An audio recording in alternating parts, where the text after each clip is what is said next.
meu irmão, minha irmã. Mais uma vez começa o programa Voz da Igreja. Obrigado por estar conosco neste horário, neste canal. Desejo a você, a sua família, a sua casa, seu trabalho, muita paz, muita bênção da parte de Deus. Bebendo da fonte é o nosso primeiro bloco. Vamos mergulhar na espiritualidade deste tempo novo que é a Quaresma. Na quarta-feira de cinzas, iniciamos o nosso caminho quaresmal, a nossa espiritualidade de conversão do coração, a fim de que, ajudados pela palavra de Deus, alimentados pela Eucaristia, estimulados pela oração, pelo jejum, pela caridade, possamos de fato avançar na estatura de Cristo. Vamos então tomar o texto do Evangelho que vamos utilizar na liturgia deste primeiro domingo da Quaresma. Vamos tomar o texto de Lucas. Lucas, capítulo 4, versículos de 1 a 13. Jesus, repleto do Espírito Santo, voltou do Rio Jordão e pelo Espírito era conduzido deserto adentro. Ali foi tentado pelo diabo durante 40 dias. Nesses dias, Jesus não comeu nada e no final teve fome. O diabo então disse a Jesus: "Se és o Filho de Deus, dize a esta pedra que se transforme em pão." Jesus respondeu: "Está escrito, não se vive somente de pão." O diabo levou Jesus para o alto, mostrou-lhe num relance todos os reinos da terra e lhe disse: "Eu te darei toda esta autoridade, bem como a riqueza destes reinos, pois a mim foi dada, e eu a dou a quem eu quiser. Portanto, se me adorares, tudo será teu." Jesus respondeu-lhe: "Está escrito, adorarás o Senhor teu Deus e só a Ele prestarás culto." Depois, o diabo levou Jesus a Jerusalém e, colocando-o no ponto mais alto do templo, disse-lhe: "Se és o Filho de Deus, lança-te daqui abaixo, pois está escrito, Ele dará ordens aos seus anjos a teu respeito, para que te guardem, e nas mãos te carregarão, para que não firas teu pé em alguma pedra." Jesus lhe respondeu: "Também foi dito, não tentarás o Senhor teu Deus." E terminada toda a tentação, o diabo afastou-se de Jesus até o tempo oportuno. Meu irmão, minha irmã, mais uma vez tomamos esse texto das tentações de Jesus no deserto, segundo o evangelista Lucas, neste ano C no qual estamos. A cada ano, no primeiro domingo da Quaresma, lemos os textos evangélicos das tentações de Jesus. E aí vamos percebendo então que Jesus, o Filho de Deus, aquele que tomou a nossa carne, que não experimentou o pecado, experimentou a tentação. São coisas diferentes. A tentação está sempre diante da vida, da carne, da história humana. O vitorioso é aquele que, na tentação, escolhe Deus. Na tentação, escolhe estar do lado certo. Assim foi Jesus. Tentado neste momento e em outro tempo, como lembra o final do Evangelho, o diabo afastou-se de Jesus até o tempo oportuno. O tempo oportuno será a hora da paixão. Portanto, Jesus experimentou a tentação, mas aqui ele se mostra exemplar quando opta exatamente pela vontade do Pai. Não nos deixeis cair na hora da tentação. Tentados seremos todos e sempre, até o Filho de Deus. Mas o nosso caminho precisa ser de vitória e será um caminho vitorioso na medida em que, como Jesus, sabemos recusar o tentador e sabemos escolher o caminho de Deus. Aqui na versão de São Lucas, encontramos também detalhes importantes. O texto diz: Jesus repleto do Espírito Santo. Isso vai aparecer no texto imediatamente antes e no texto imediatamente depois. O texto anterior é o texto do batismo de Jesus e da sua genealogia. Aqui o texto diz que depois de batizado, em oração, o céu se abriu, o Espírito Santo desceu sobre Jesus. Neste início do capítulo 4, Jesus, repleto do Espírito Santo, volta do Rio Jordão e é conduzido pelo Espírito deserto adentro. E, logo em seguida, quando Jesus inicia a sua atividade lá na Galileia, na sinagoga de Nazaré, Lucas diz: pela força do Espírito, Jesus voltou para a Galileia. Perceba então que aqui está, digamos, o segredo da vitória. Jesus deixar-se conduzir pelo Espírito, o Espírito que o Pai lhe dera no batismo. Tu és o meu Filho amado, em ti eu me agrado. Este Espírito que estabelece a comunhão entre Jesus, o Filho, e o seu Pai, esse Espírito conduz Jesus deserto adentro. Esse Espírito está com Jesus no início e no desenrolar da sua missão. Aqui então, meu irmão, minha irmã, aprendemos exatamente o que nós precisamos conservar no caminho da vida e da missão. A fidelidade, a docilidade ao Espírito de Deus que, pela fé e pelo batismo, habita em nós e vai conosco no caminho da vida. São Lucas, como também São Mateus, estabelece esse tempo de 40 dias de tentação na forma de 3 tentações. E é importante também passarmos por elas, porque não são tentações que estão reservadas tão somente a Jesus, o Filho de Deus, mas tentações a que toda a condição humana está, de alguma forma, submetida, subjugada, e é preciso aprender a resistir. Temos aqui a primeira tentação. O texto diz que depois de 40 dias, quando Jesus, portanto, teve fome, o diabo então aparece para aconselhar Jesus a transformar pedra em pão. A resposta de Lucas é um pouquinho diferente daquela resposta de Mateus. Aqui, da boca de Jesus, brota a resposta a esta proposta do diabo. Não se vive somente de pão. Não se vive somente de pão. Lá em Mateus, se vai acrescentar, mas de toda a palavra que sai da boca de Deus. Mas aqui, concentrando-nos na resposta de Jesus no texto de Lucas, não se vive só de pão. Jesus quer ensinar-nos que não podemos nos dar simplesmente a satisfação cotidiana dos nossos desejos.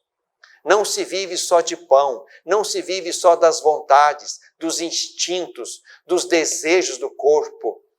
É preciso avançar para algo mais. Nós não somos só desejo, instinto, vontade, fome.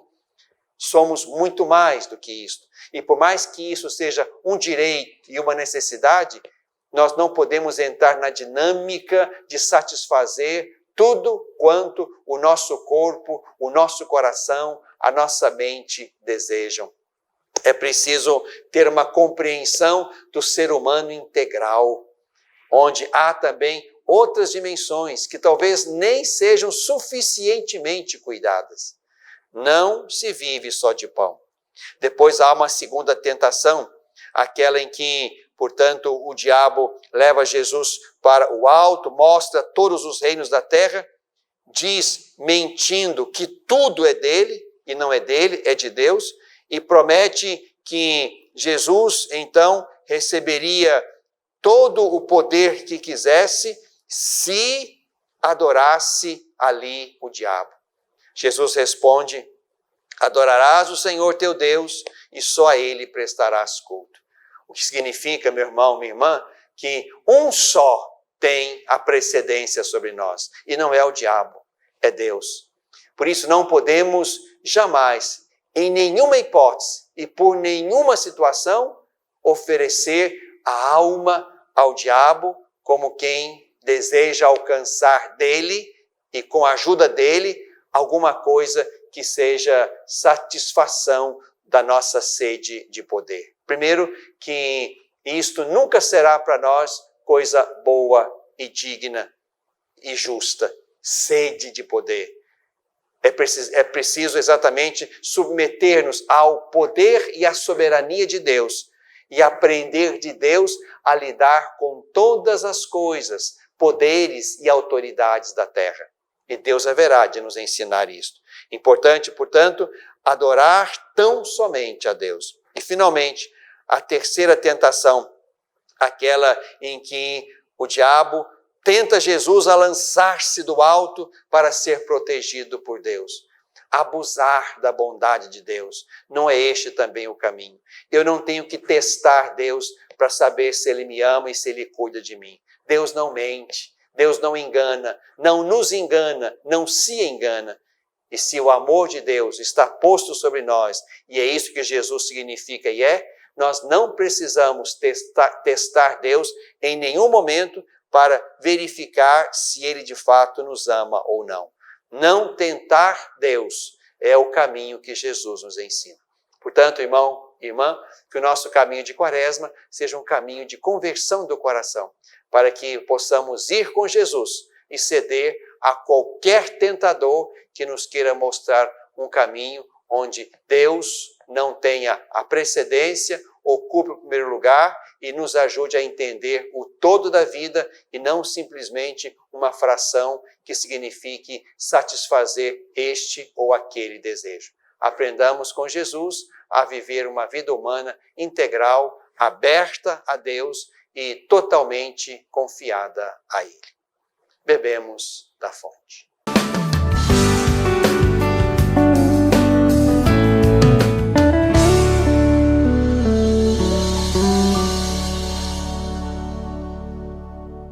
Olá, meu irmão, minha irmã, estou precisando da sua ajuda para que juntos possamos zelar pelas vidas dos idosos que estão lá no nosso lar dos idosos. Precisamos da sua ajuda para manter aquela casa. A sua pequena contribuição mensal, fazendo-se amigo do lar, vai nos ajudar a comprar medicamentos, comida, material de higiene, material de secretaria, pagar a folha de funcionários, também aquilo que diz respeito aos gastos mensais daquela casa. Você pode ser, portanto, um amigo do nosso lar dos idosos. Aqui no telefone que está na tela, você pode então ter mais informações de como nos ajudar nessa obra de cuidado da vida. Ajude-nos, é o nosso pedido. Obrigado pelo seu sim.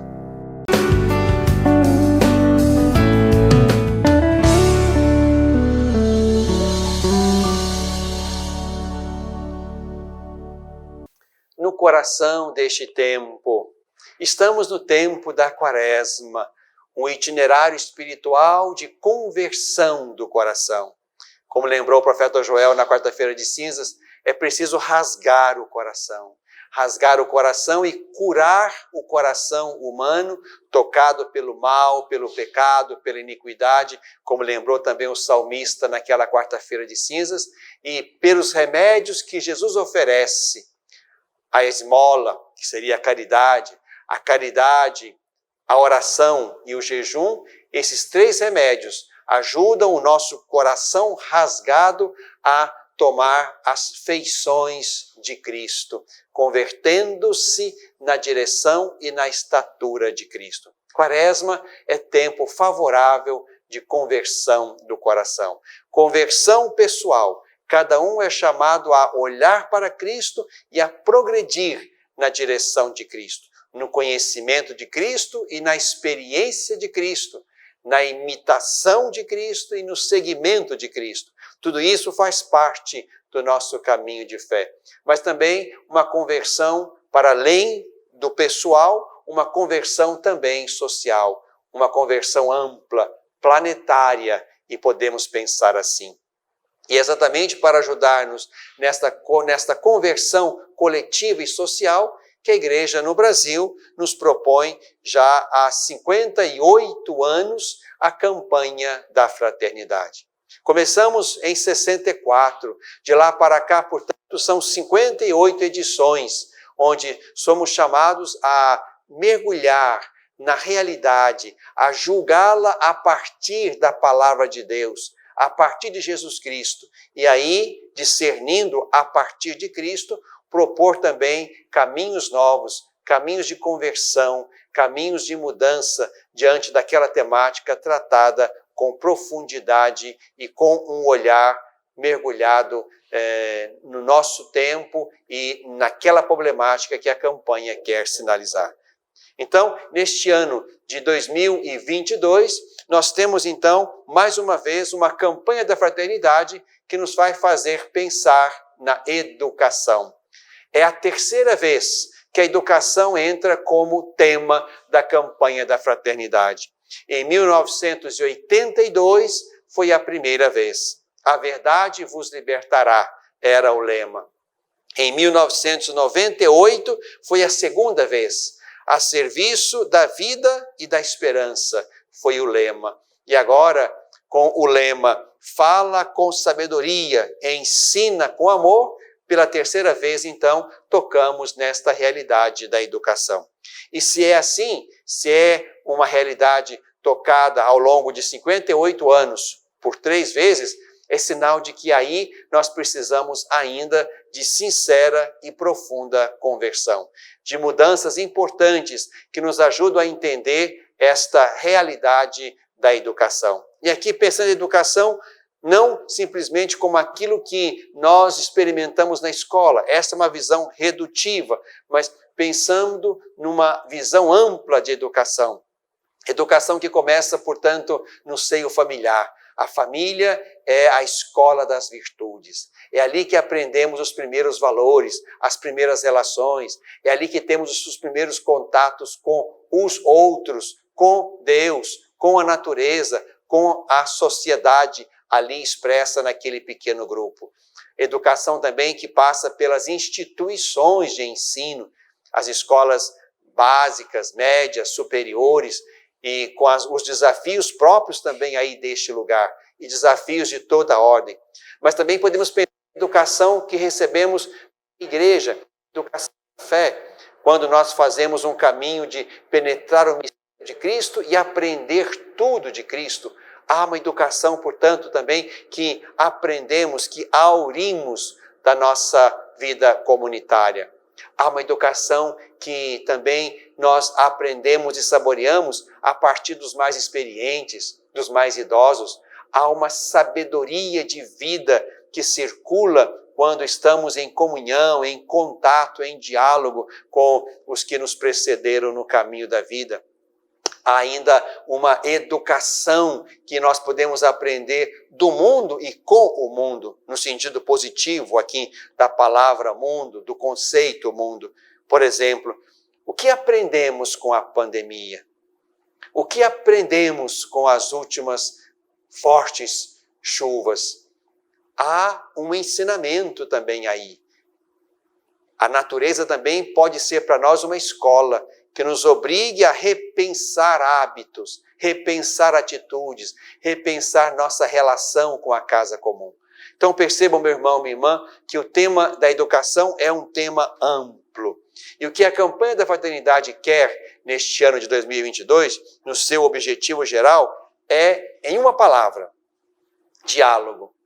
Promover diálogos acerca desta múltipla forma de compreender a educação.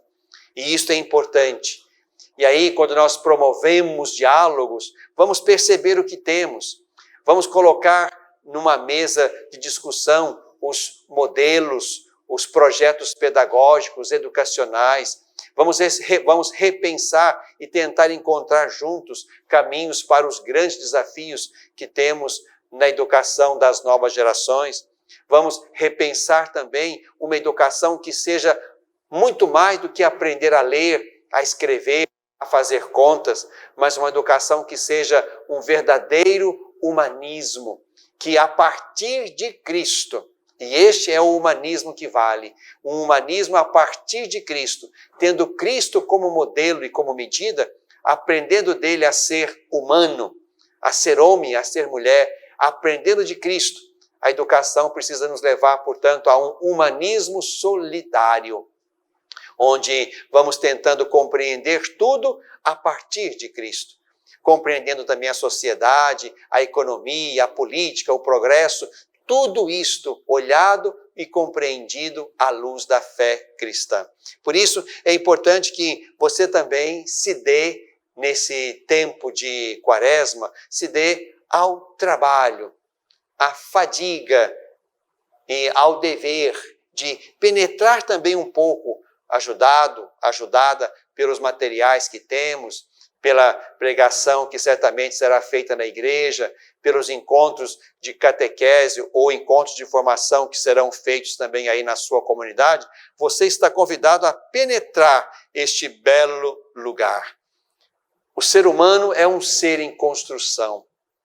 Nós não estamos prontos em nenhum momento da nossa história. Estamos sempre na escola da vida e, sobretudo, na escola de Jesus. É aí, na escola de Jesus, que nós nos fazemos sempre aprendizes. O mestre é ele, como ele diz lá no capítulo 23 do Evangelho de Mateus. Um só é o vosso mestre e sois todos irmãos. Duas coisas que temos que aprender aqui. Aprender que somos aprendizes, alunos, seguidores, discípulos de Jesus. E aprender também, em segundo lugar, que somos todos irmãos. Por isso, olhando para Jesus, escutando Jesus, convertendo-nos a Jesus, seremos capazes de construir uma fraternidade universal, um humanismo solidário, uma história marcada pela inclusão de todo ser humano, para que nenhum deles fique de fora da roda da vida e da dinâmica do bem e do progresso. Precisamos, portanto, aprender tudo e sempre de Cristo. E quando nós olhamos Cristo como o nosso mestre, aprendemos que Cristo não só nos ensina algo sobre Deus. Não se trata simplesmente de um discurso de ordem religiosa. Com Jesus, o mestre, não só aprendemos algo sobre Deus, mas além disto, e para além disso, com Jesus, aprendemos a viver segundo Deus. A viver segundo Deus. O cristianismo é um modo de viver. É um modo de estar no mundo. É um modo de organizar o mundo na ótica do reino de Deus, anunciado e inaugurado por Jesus. Portanto, na escola de Jesus, nós aprendemos a viver segundo Deus e nos mantemos sempre atrás dele, como nós ouvimos no evangelho de um dos domingos anteriores. Todo discípulo bem formado será como o mestre.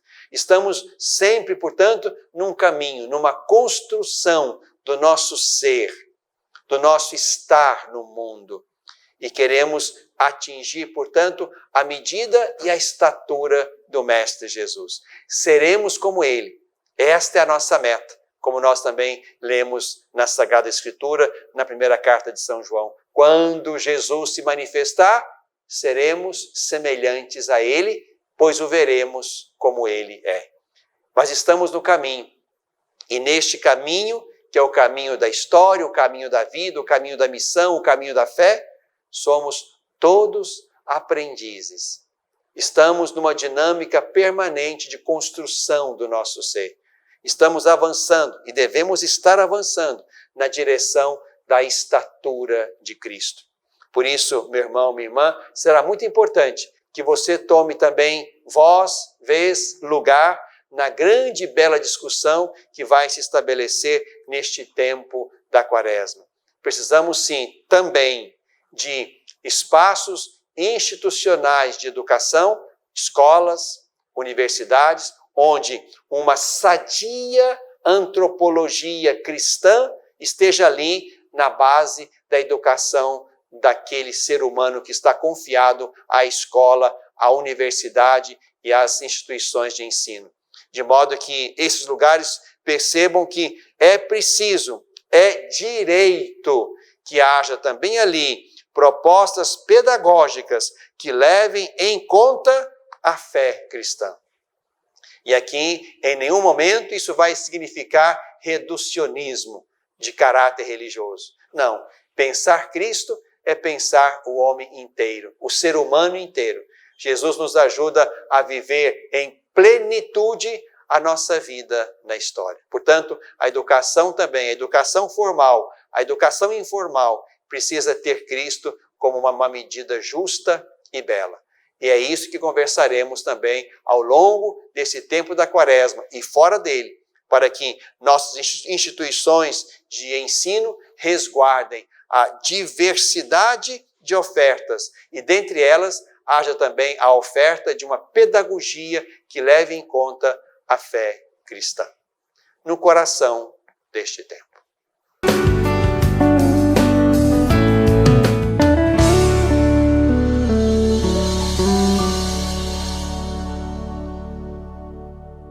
Às vezes, tudo que uma criança precisa para superar uma tempestade em sua vida familiar é encontrar um lar provisório, uma família que a acolha por um tempo, enquanto sua própria família se reestrutura para recebê-la de novo.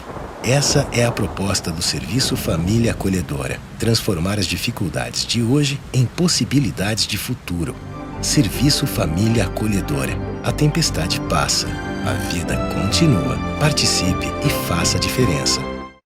Olá, meu irmão, minha irmã. Estou precisando da sua ajuda para que juntos possamos zelar pelas vidas dos idosos que estão lá no nosso lar dos idosos.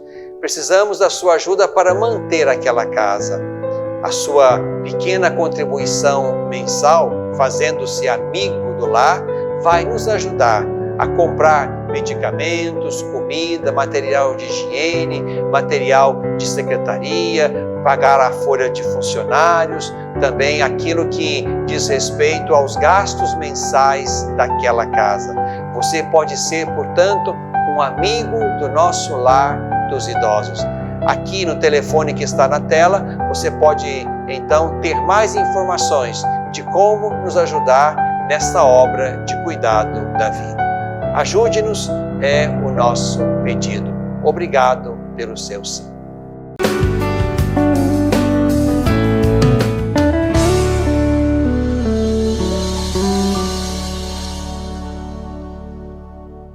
Na tradição da Igreja, estamos na campanha da fraternidade e quero convidar você, meu irmão, minha irmã, a rezar a oração desta campanha da fraternidade de 2022. Fala com sabedoria, ensina com amor, de modo que a oração nos leve já a penetrar aquilo que vamos refletir ao longo desses 40 dias da nossa caminhada quaresmal, mas também para depois dela, ao longo deste ano, incomodando-nos no modo de compreender e de construir uma educação autenticamente integral, que leve em conta todas as dimensões do ser humano, também a sua dimensão de abertura à transcendência, de consciência ecológica, de fraternidade universal, porque tudo isso faz parte da nossa natureza e deve estar num processo sério e integral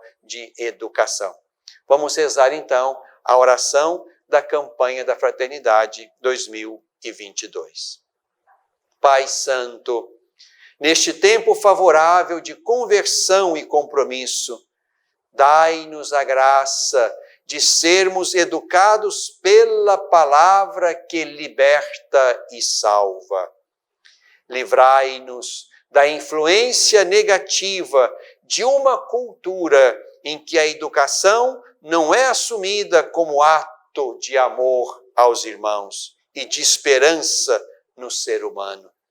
Renovai-nos com a vossa graça para vencermos o medo, o desânimo, o cansaço. E ajudai-nos a promover uma educação integral, fraterna e solidária.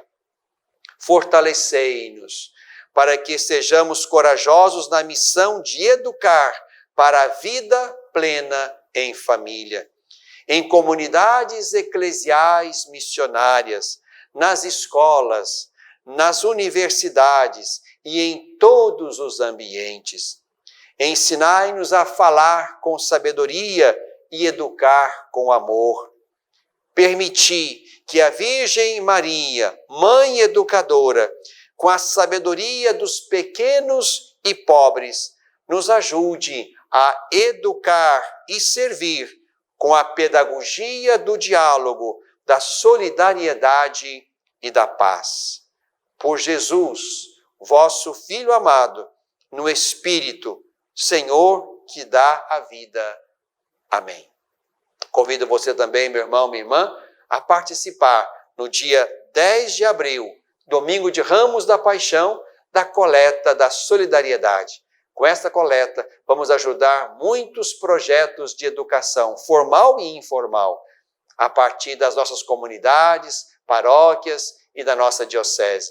Então, se você colabora lá, é a coleta da solidariedade, com ela vamos apoiar muitos e sérios projetos de educação. É assim que vamos transformando também a nossa fé em compromisso com a educação boa, verdadeira e integral, na tradição da Igreja.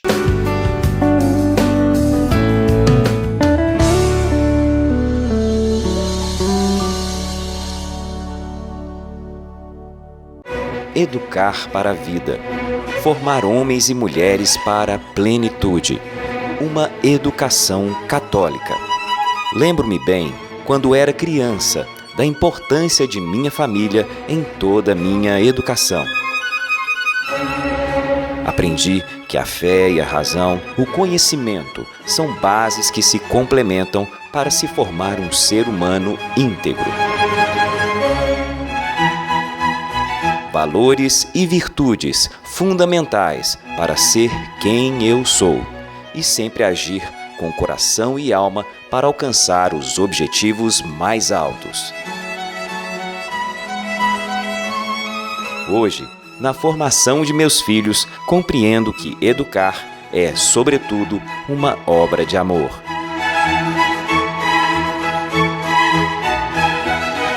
Colégio Magnífica. Educar para a plenitude. Pré-matrículas abertas.